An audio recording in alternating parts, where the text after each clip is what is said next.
आस्था और विश्वास का पर्व छठ सोमवार से नहाय खाए के साथ ही शुरू हो गया है। इसके साथ दिल्ली में छठ को घाट पर मनाने की राजनीति भी गर्मा गई है। कोरोना के खतरे को देखते हुए जहां दिल्ली आपदा प्रबंधन प्राधिकरण ने यमुना के घाटों पर छठ पर्व मनाने पर रोक लगाई हुई है, वहीं भारतीय जनता पार्टी घाटों पर छठ मनाने के लिए इजाज़त देने की बात कर रही है। विपक्ष ने दिल्ली सरकार पर लोगों की आस्था से खिलवाड़ करने का भी आरोप लगाया है।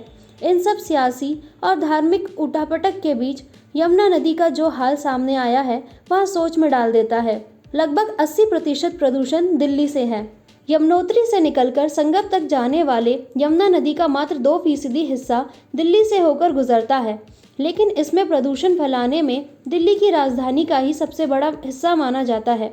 एक स्टडी के अनुसार यमुना लगभग 80% प्रदूषित दिल्ली में होती है। इसे ऐसा समझा जा सकता है कि दिल्ली में अगर यमुना नदी को देखा जाए तो इसमें भारी मात्रा में सफ़ेद झाग नजर आता है। वह कुछ और नहीं बल्कि पानी में अमोनिया की मात्रा बढ़ने की वजह से बनने वाला झाग होता है।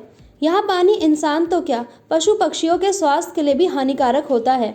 ऐसे में छठ के दौरान इस पानी में डुबकी लगाना या इसके पास भी जाना कितना खतरनाक हो सकता है यह समझा जा सकता है।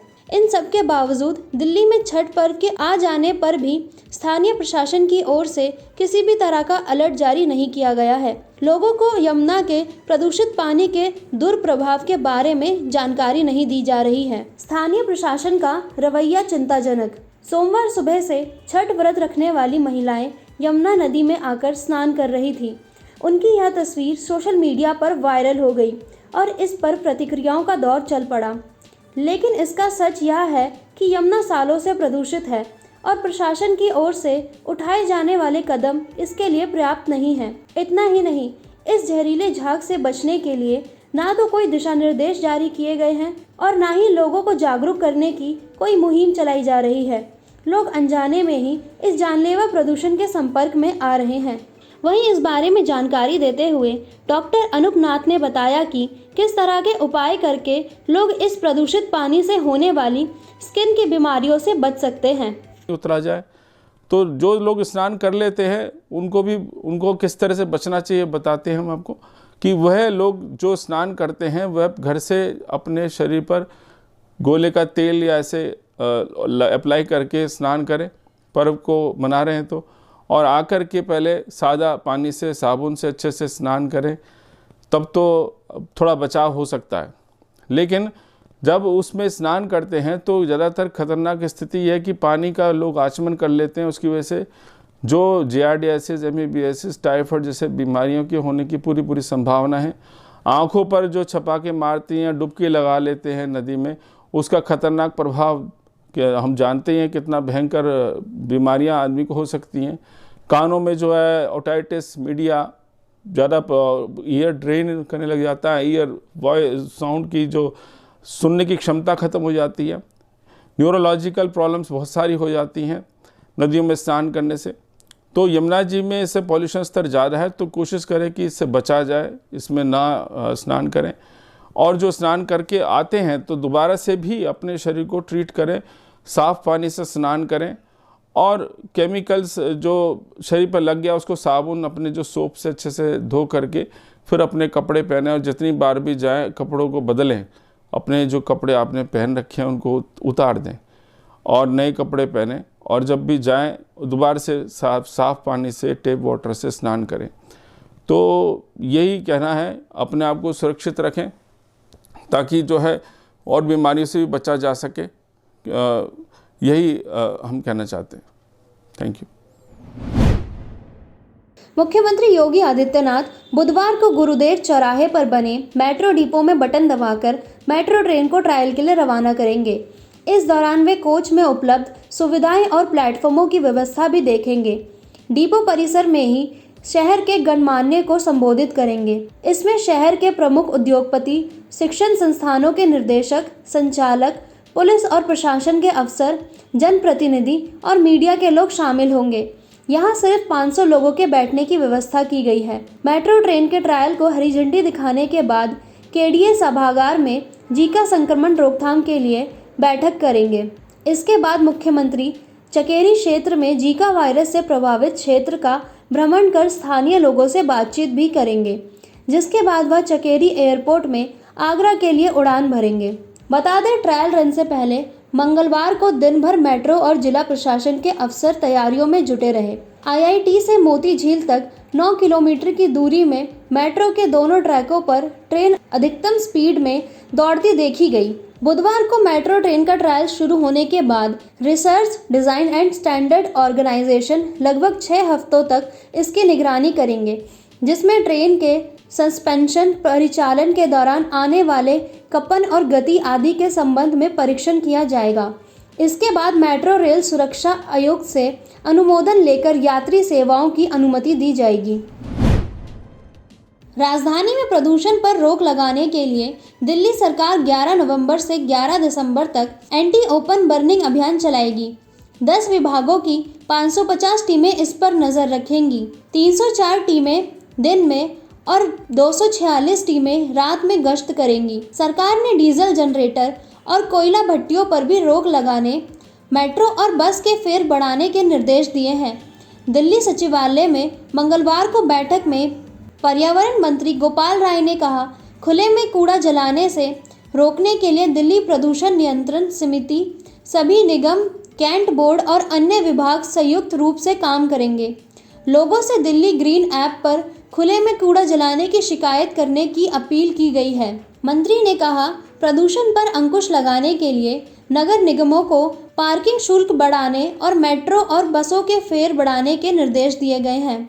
साथ ही एसडीएम यह सुनिश्चित करेंगे कि सोसाइटियों में तैनात गार्ड को हीटर दिए जाएं ताकि वे रात में अलाव ना जलाएं। इस बारे में जानकारी देते हुए पर्यावरण मंत्री गोपाल राय ने मंगलवार को मीडिया को बताया कि दिल्ली सरकार लोगों को प्रदूषण से बचाने के लिए पूरी तरह तैयार है।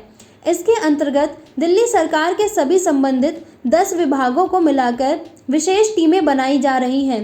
इसके अंतर्गत पराली जलाने की घटनाओं को कम करने की कोशिश की जाएगी। साथ ही खुले में कचरा जलाने पर रोक लगाने की कोशिश की जाएगी। इसके अलावा सार्वजनिक वाहनों के फेरे बढ़ाकर निजी वाहनों का उपयोग कम करने की कोशिश की जाएगी। गैप 2.0 के अगले दौर में खुले में जनरेटर चलाने, कोयले से चलने वाले केंद्र पूरी तरह प्रतिबंध रहेंगे। RWA को भी अपने कर्मचारियों को ठंड से बचने के लिए उन्हें हीटर उपलब्ध कराने के निर्देश दिए गए हैं। आज़ादी के अमृत महोत्सव में 75 वंदे भारत एक्सप्रेस ट्रेन चलाने की योजना की राह में रोड़ा बनने वाले रेलवे के बड़े अफसरों को जबरन छुट्टी पर भेज दिया गया है। कई और अफसरों को भी चेतावनी दी गई है। बता दें, प्रधानमंत्री नरेंद्र मोदी ने 75 वंदे भारत ट्रेन चलाने की घोषणा की थी और रेल मंत्री अश्विनी वैष्णव ने इसे उच्च प्राथमिकता में रखा है। ढिलाई के खिलाफ इस कड़ी कार्रवाई से परियोजनाओं को पटरी में उतारने की कोशिश को बर्दाश्त नहीं करने का स्पष्ट संकेत भी दे दिया गया है। वंदे भारत की समीक्षा बैठक में मिली खामियों को लेकर नाराज वैष्णव ने सचिव स्तर के इस आला अफसर को तत्काल छुट्टी पर भेज दिया है। इस मामले में कुछ और अफसरों पर भी जल्द ही गाज गिर सकती है। कुछ और अफसरों को स्वैच्छिक सेवानिवृत्ति की सलाह दी गई है। भारतीय रेलवे के कामकाज को पटरी पर लाने और सरकार की प्राथमिकता वाली योजनाओं को समय पर पूरा करने के लिए रेल मंत्री वैष्णव लगातार अफसरों को चेताते रहे हैं। सूत्रों के मुताबिक रेल मंत्रालय की हाल ही की बैठक में वंदे भारत एक्सप्रेस ट्रेन को चलाने के बारे में ब्यौरा पेश करने को कहा गया। अपेक्षित जवाब न मिलने पर उन्होंने जिम्मेदार अफसरों से सीधे सवाल पूछा और जानकारी मांगी। उन्होंने जानना चाहा कि वंदे भारत ट्रेनों के लिए कितने कोच बनाए जा रहे हैं, लेकिन यथोचित जवाब नहीं मिला।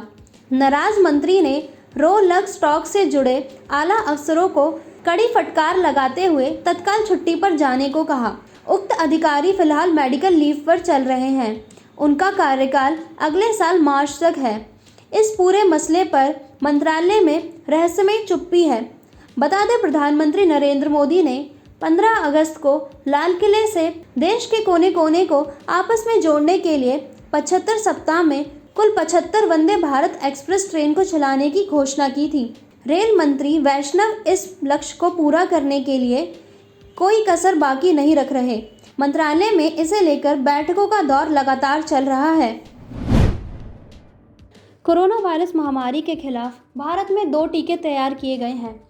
इनमें से एक स्वदेशी कोवैक्सीन है, जिसे हैदराबाद की भारत बायोटेक ने बनाया है, और दूसरी कोविशील्ड है, जिसे विकसित किया है ऑक्सफोर्ड और एस्ट्राजेनेका ने, और इसका उत्पादन भारतीय सीरम संस्थान कर रही है। अब तक इन दोनों टीकों को दुनिया भर के 96 देश मान्यता दे चुके हैं। केंद्रीय स्वास्थ्य मंत्री मनसुख मंडाविया ने मंगलवार को कहा कि WHO ने 8 टीकों को आपदा उपयुक्त सूची में जगह दे दी है। हमें यह बताते हुए खुशी हो रही है कि इसमें भारत के दोनों टीके कोवैक्सीन और कोविशील्ड को भी जगह मिली है। इसके बाद से दुनिया भर के 96 देशों की ओर से इन दोनों टीकों को मान्यता दी जा चुकी है। देश में अब तक कोरोना रोधी टीकों की 109 करोड़ से अधिक खुराकें लगाई जा चुकी हैं। अकेले मंगलवार की बात करें तो शाम 5 बजे तक देश भर में 48,73,000 से ज़्यादा खुराकें लगाई जा चुकी हैं। देश में अब तक 74,39,78,288 लोगों को टीके की पहली और 35,06,70,932 लोगों को दोनों खुराकें लगाई जा चुकी हैं। केंद्रीय स्वास्थ्य मंत्रालय ने मंगलवार को बताया कि राज्य और केंद्र शासित प्रदेशों के पास अब भी कोविड टीकों की 15.92 करोड़ खुराकें मौजूद हैं। मंत्रालय ने कहा कि राज्य और केंद्र शासित प्रदेशों को अब तक टीकों की 116 करोड़ से अधिक खुराकें मुहैया कराई जा चुकी है और उपलब्धता बरकरार रखकर टीकाकरण अभियान की गति बढ़ाई जा रही है। वहीं भारत में कोरोना महामारी के खिलाफ राष्ट्रव्यापी टीकाकरण अभियान की शुरुआत 16 जनवरी को हुई थी। इसके पहले चरण में स्वास्थ्य कर्मियों का टीकाकरण किया गया था। वहीं 2 फरवरी से अग्रिम मोर्चा के कर्मियों को इसके दायरे में लाया गया था। 1 मई को केंद्र सरकार ने 18 वर्ष से अधिक आयु के सभी लोगों को टीकाकरण के दायरे में शामिल किया था। अगले कुछ महीने में उत्तर प्रदेश समेत देश के 5 राज्यों में विधानसभा के चुनाव हैं। भाजपा और कांग्रेस इन विधानसभा चुनावों के नतीजों से लोकसभा तक पहुंचने वाले गलियारों का आंकलन करेंगी। तकरीबन 20% लोकसभा सीट इन 5 राज्यों में होने वाले विधानसभा चुनाव के दौरान तय कर लिए जाएंगे। यही वजह है कि भाजपा और कांग्रेस ने अपना पूरा रोड मैप 2024 के लिए केंद्रित कर दिया है। भाजपा के ऊपर एक मानसिक दबाव यह भी है कि उन्हें एक बार सरकार बनाने के बाद दोबारा सरकार बनाने के लिए काफ़ी मशक्कत करनी पड़ी है। इस बार एंटी इनकम्बेंसी के चलते सरकार से बाहर भी रहना पड़ता है। उत्तर प्रदेश, पंजाब, उत्तराखंड, गोवा और मणिपुर में लोकसभा की 102 सीटें हैं। इनमें सबसे ज़्यादा उत्तर प्रदेश में 80, पंजाब में 13, उत्तराखंड में 5, गोवा में 2 और मणिपुर में 2 लोकसभा सीटें शामिल हैं। यह सभी सीटें देश में कुल लोकसभा सीटों की 20% के करीब हैं।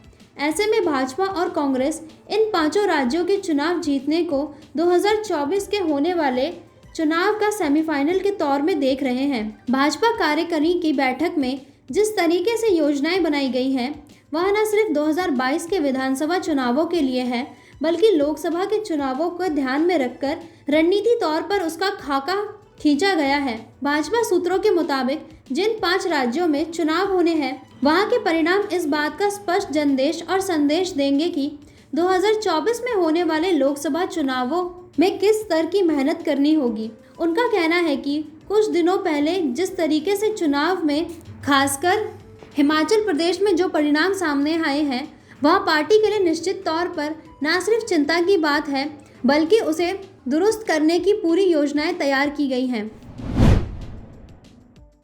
राजस्थान के मुख्यमंत्री अशोक गहलोत राज्य में पेट्रोल और डीजल से वैट हटाने पर राजी हो गए हैं। गहलोत ने मंगलवार को कहा कि हमारी सरकार अन्य राज्यों की तरह यहाँ भी पेट्रोल और डीजल पर वैट हटाएगी। इस घोषणा के कुछ घंटे पहले ही गहलोत ने कोविड महामारी के चलते फंड की कमी का हवाला देते हुए केंद्र सरकार से पेट्रोल डीजल पर से एक्साइज ड्यूटी को और कम करने की गुहार लगाई थी। पेट्रोल और डीजल की कीमतों में रिकॉर्ड तेजी के बाद आम आदमी को राहत देते हुए केंद्र सरकार ने 3 नवंबर को पेट्रोल और डीजल की एक्साइज ड्यूटी में 5 और 10 रुपये कम किए थे।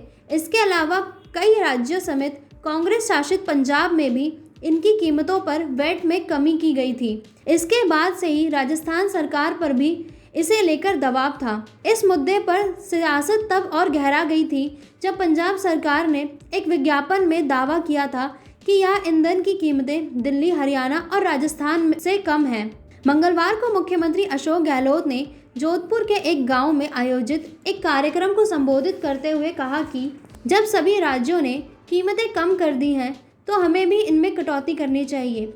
गहलोत ने कहा, हमारी सरकार भी पेट्रोल और डीजल पर वैट में कमी करके राज्य में आम आदमी को राहत देगी। हालांकि पेट्रोल और डीजल के दामों में तेजी को लेकर केंद्र को जिम्मेदार ठहराते हुए गहलोत ने कहा कि केंद्र सरकार ने ईंधन पर बड़े कर लगाकर लोगों को लूटा है और अब छोटी सी राहत दे रहे हैं। उन्हें एक्साइज ड्यूटी में और कमी करनी चाहिए। केंद्रीय जांच एजेंसी सीबीआई की वैधता सवालों के घेरे में है। सुप्रीम कोर्ट में सीबीआई निर्देशक कहते हैं, पश्चिम बंगाल, राजस्थान, झारखंड, महाराष्ट्र, केरल, पंजाब, छत्तीसगढ़ और मिजोरम की ओर से सामान्य सहमति वापस लेने का मतलब जांच एजेंसी के कामकाज में बाधा डालना है। देश की अर्थव्यवस्था को प्रभावित करने वाले बैंक धोखाधड़ी से संबंधित लगभग 78% मामलों की जांच विभिन्न राज्यों की ओर से सहमति न देने की वजह से शुरू नहीं हो पा रही है। अनुरोध पत्र राज्यों के पास लंबित पड़े हैं। सीबीआई जांच के मामले में राज्य की ओर से आम सहमति वापस लेने के मुद्दे पर सुप्रीम कोर्ट ने चिंता जताई है। साल 2013 में गुवाहाटी हाई कोर्ट अपने एक फैसले में सीबीआई को असंवैधानिक करार दे चुकी है। केंद्र ने उस फैसले पर स्टे ले लिया। सुप्रीम कोर्ट के वरिष्ठ अधिवक्ता डॉक्टर LS चौधरी बताते हैं, पुलिस राज्य का विशेष है। अगर केंद्र सरकार चाहती है कि सीबीआई जांच का दायरा विस्तृत रहे, राज्य की सहमति के लिए भेजे गए अनुरोध पत्र लंबे समय तक पेंडिंग ना पड़े रहे, इसके लिए पुलिस विशेष को समावर्ती सूची में शामिल करना होगा। इस व्यवस्था के लिए संविधान में संशोधन करना पड़ेगा। उस सबसे ज़रूरी यह बात देखनी होगी कि संशोधन प्रक्रिया में संविधान के मूल ढांचे के साथ कोई छेड़छाड़ ना हो पाए। बता दें, संविधान के लिए भी अध्ययन में सीबीआई के गठन का भी कोई प्रावधान नहीं किया है। इसके चलते केंद्रीय जांच एजेंसी सीबीआई को आज भी संवैधानिक दर्जा हासिल नहीं है। सीबीआई की 1 अप्रैल 1963 को एक एग्जीक्यूटिव ऑर्डर के तहत बनाया गया था। संविधान सभा के सदस्य डॉक्टर BR अम्बेडकर और नसीरुद्दीन अहमद ने सीबीआई जैसी संस्थान बनाने के लिए कहा था। उनका कहना था कि एक ऐसी एजेंसी केंद्र सरकार की संघ सूची में शामिल रहेगी और एजेंसी के कामकाज को लेकर उन्होंने कहा, इसका कार्य आपराधिक केस दर्ज करना या अपराधी को गिरफ्तार करना नहीं होगा। यह एजेंसी केंद्र सरकार के पास विभिन्न अपराधों की जो सूचनाएं आती हैं उन्हें क्रॉस चेक कर सकती है। एजेंसी को अंतर्राज्यीय अपराधों की तुलना कर उनकी रिपोर्ट केंद्र सरकार को भेजने का अधिकार था। पुलिस, जो कि राज्य सूची का विषय है, उसकी तर्ज पर यह जांच एजेंसी ना तो किसी को गिरफ्तार कर सकती है और ना ही किसी से पूछताछ। आज सीबीआई की ओर से किसी को भी गिरफ्तार करने, जांच करने या पूछताछ का जो भी अधिकार मिला है वह DSPE एक्ट के तहत संभव हो सका है।